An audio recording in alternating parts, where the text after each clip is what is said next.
Sa pagsisimula ng araw ng mga housemates, ipinatawag ni Kuya sina Esnyr, Bianca, Michael, and Charlie. Housemates, kunin ng task letter at basahin malakas.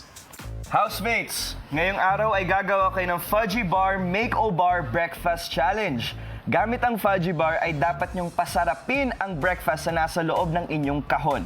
Ang mas masarap na Fudgee Barr, MakeObarr Breakfast Creation base sa boto nila Ralph at Kira ang siyang mananalo.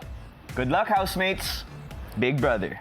Maya-maya pa ay nagsimula na silang maghanda ng agahan. Let's go, chefs! Hello, guys!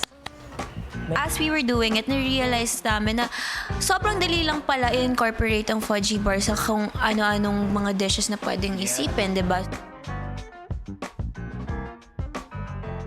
Sinachop ko pa lang to, parang gusto ko nang kainin.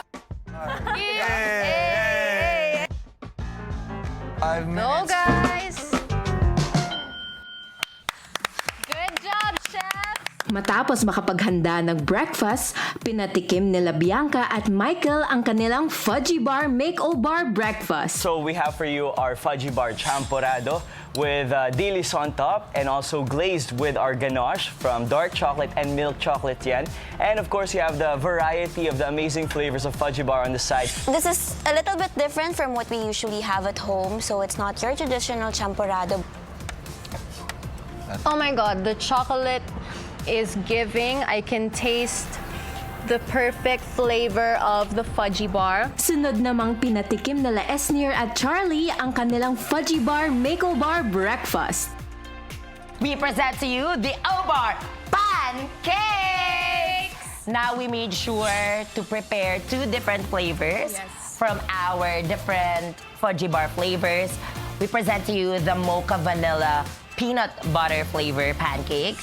And then for Miss Kira, we have the dark chocolate pancake. yes. I hope you guys enjoy, and I hope the flavors melt on your tongue. It's like a big bite.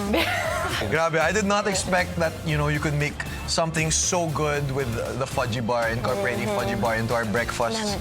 So well done to both teams. Okay, thank you. Thank you. Congratulations.